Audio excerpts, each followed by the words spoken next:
Hello there! Here's your 7 questions with Sir Eneroso.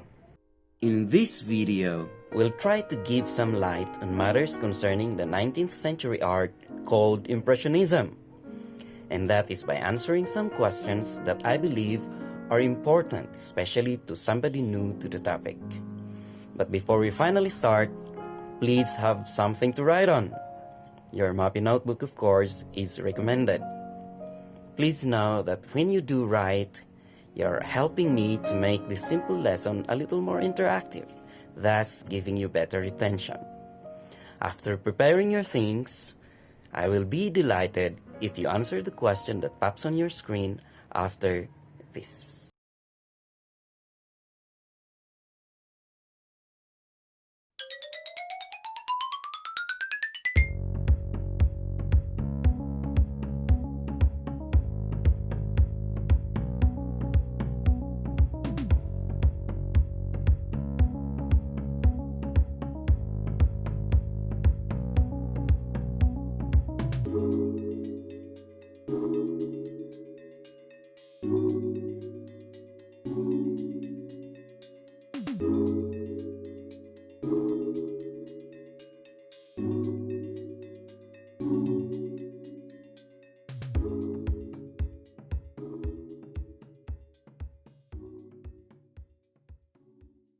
Here I am. I'm back, and thank you for answering the question. I hope it helped motivating you going forward with this lesson. The first question that we're going to answer is, of course, very obvious. What is Impressionism? Well, Impressionism is a style of painting developed in the last quarter of the 19th century, characterized by short, brisk strokes of bright colors used to recreate the impressionism of light on objects.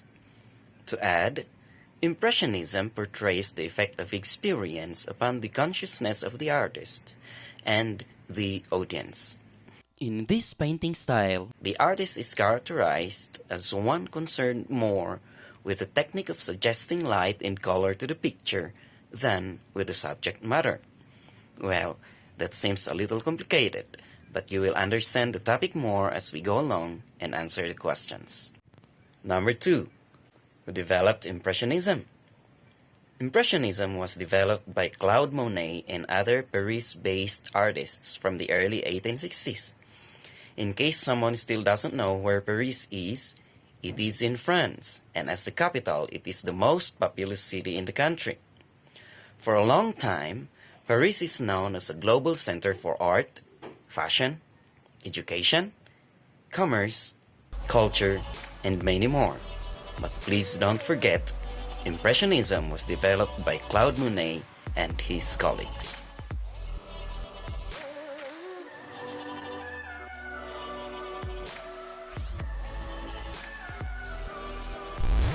Number 3. Why is the art called Impressionism? So here's the thing.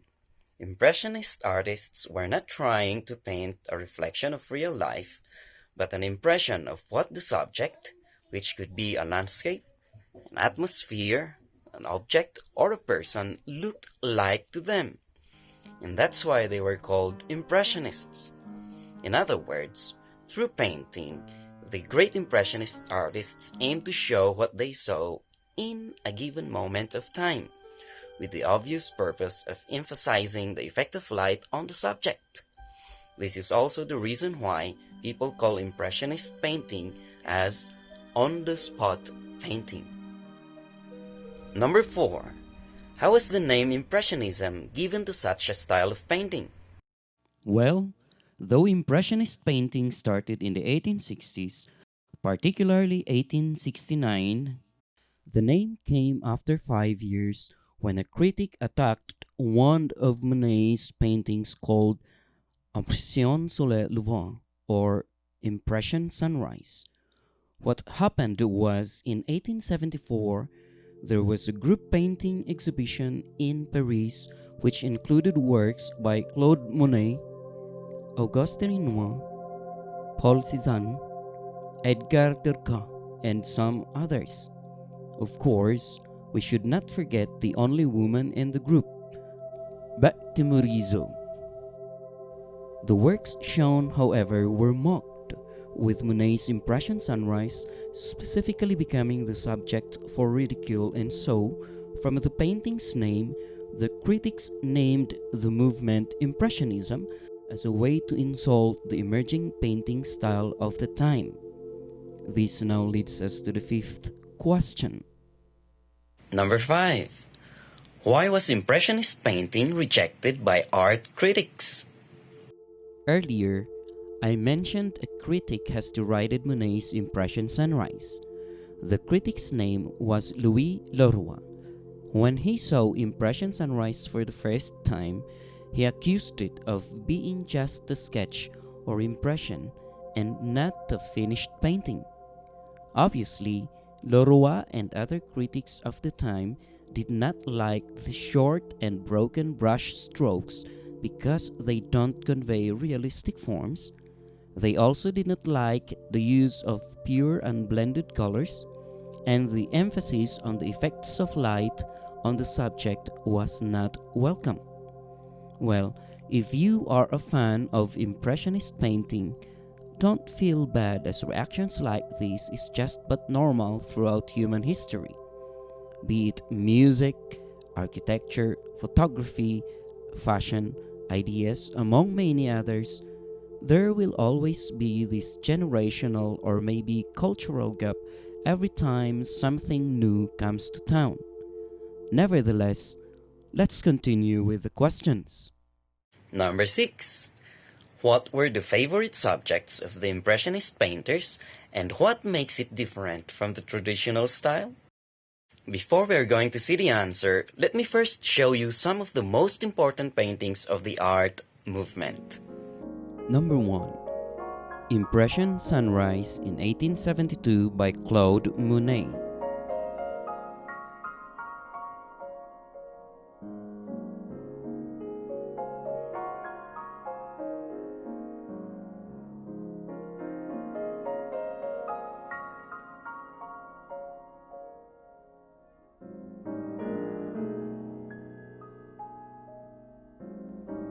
Number 2 is Fog Voisin in 1874 by Alfred Sisley.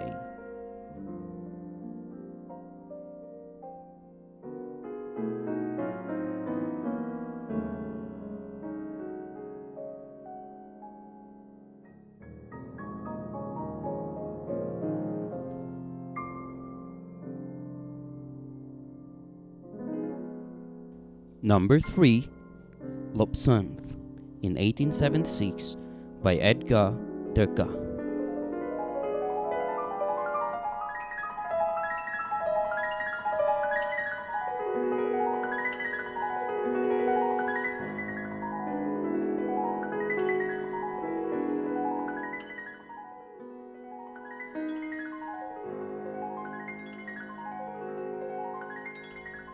Number 4, Girl with a Hoop, 1885 by Pierre-Auguste Renoir.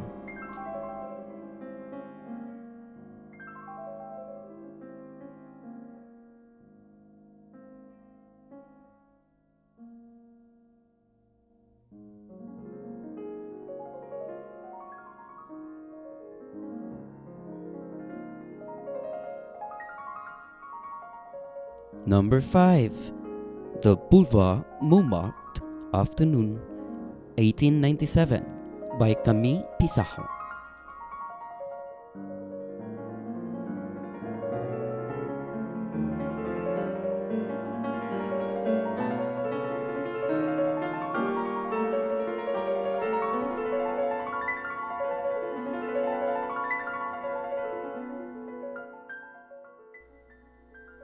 Number 6, In the Park in 1874 by Betty Morisot.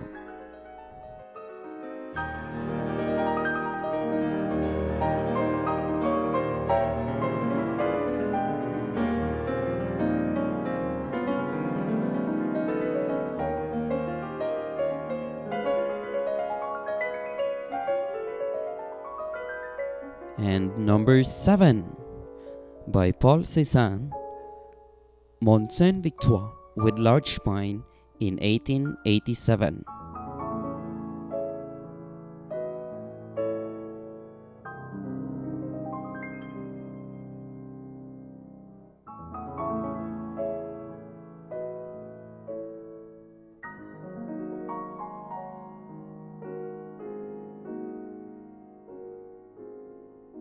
Now that you've seen some of the most important paintings of the Impressionism, I believe you already have an idea about the answers to question number 6. Here are the answers. The favorite subjects of Impressionist painters were from day-to-day activities in both rural and urban settings. In short, everyday subjects. The typical content portrayed by Impressionist painters include landscapes, portraits of friends and family, still life depictions, and modern city scenes, and that's pretty it that makes the difference. Impressionist painting subjects greatly contrast the traditional painting scenes which were focused on history and mythology.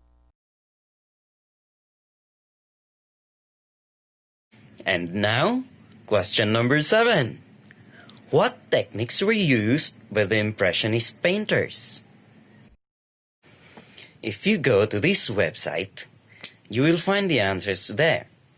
In this video, the answers to the question which I'll be giving you come straight from the site. That's why I recommend you visit it, as I'm sure it will offer you additional information crucial to your in-depth study of Impressionist painting. The techniques? Here they are. A. There is a strong emphasis on the effects of light in their paintings. Take a look at these examples.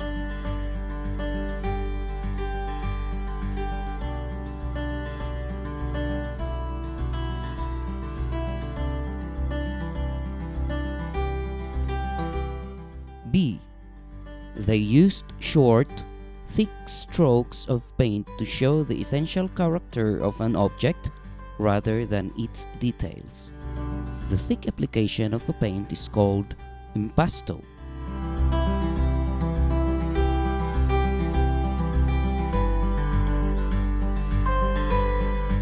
Here's another example, which is a depiction of a tree from the same painting. Let's look a little closer.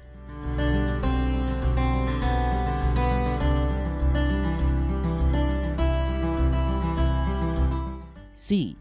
They quickly applied brush strokes to show illusion of movement and spontaneity. Let's take a look at this quick brush stroke example by Will Kemp.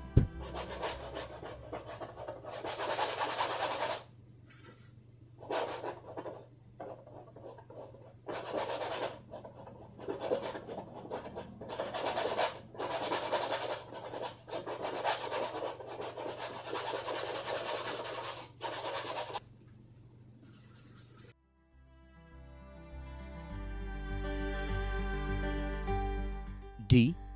The Impressionists used pure, intense colors.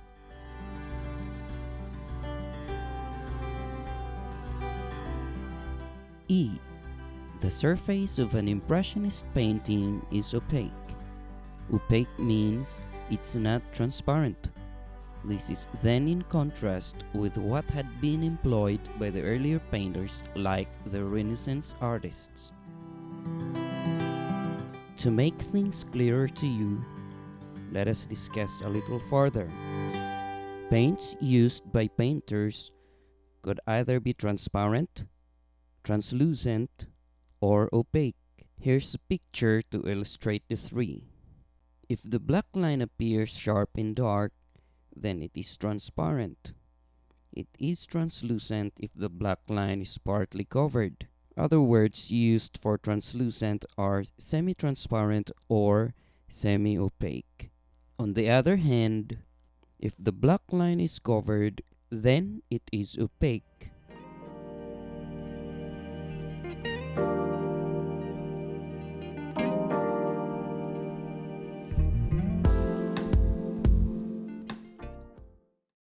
F.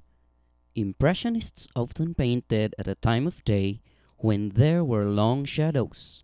This technique of painting outdoors helped Impressionists better depict the effects of light and emphasize the vibrancy of colors. Outdoor painting is also called en plein air painting. En plein air is a French word which means outside or outdoors. And G, the final answer. The Impressionists used optical mixing rather than mixing on the palette. Optical mixing, also called touche, happens when two hues are placed side by side or on top of each other. And what happens next when you look at the mix is that an illusion of a third color is revealed. The Impressionist painters used layers of colors, leaving gaps in the top layers to reveal the colors underneath. The technique is achieved through hatching, cross-hatching, stippling, dry brushing, and sgraffito. Sgraffito means scratching into the paint. Now here are some video excerpts that show the techniques used to achieve what we call optical mixing.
To add, when the Impressionists mixed brighter colors, they did it directly on the canvas, so only darker colors were mixed on the palette.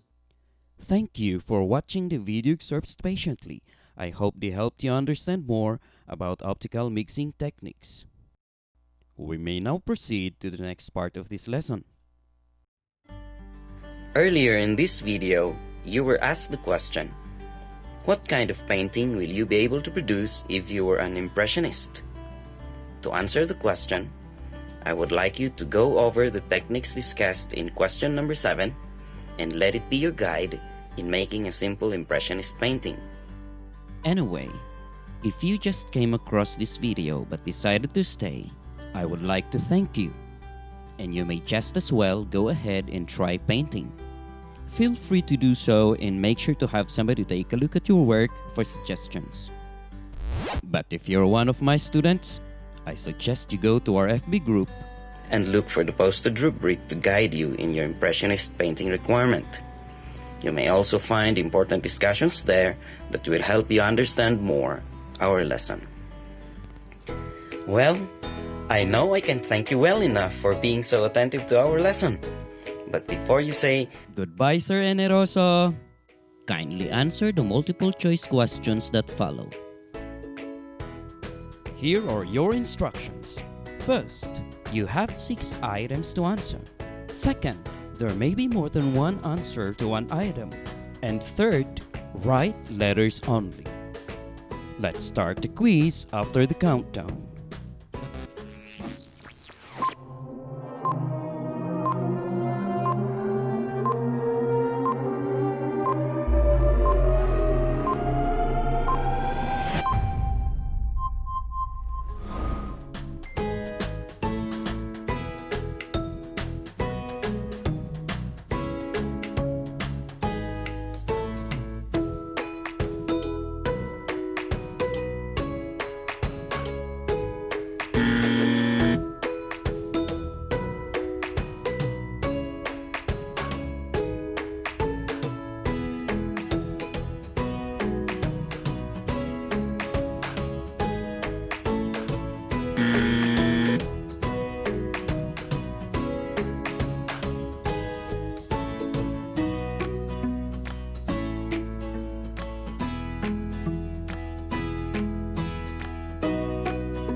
So how's your quiz?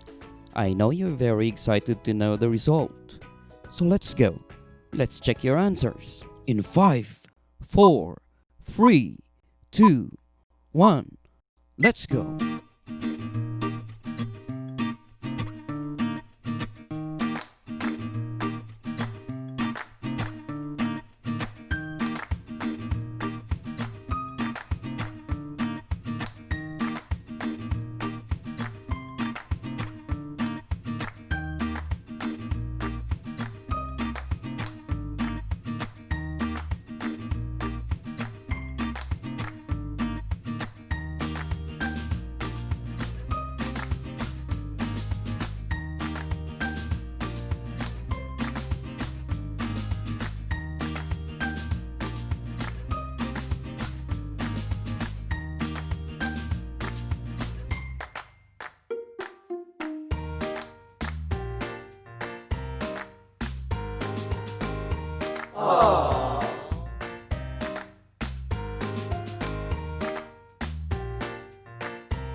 So those are the answers, and I'm confident you did well. Congratulations for a job well done. Again, thank you. I definitely would love to see you again here on Muppet TV.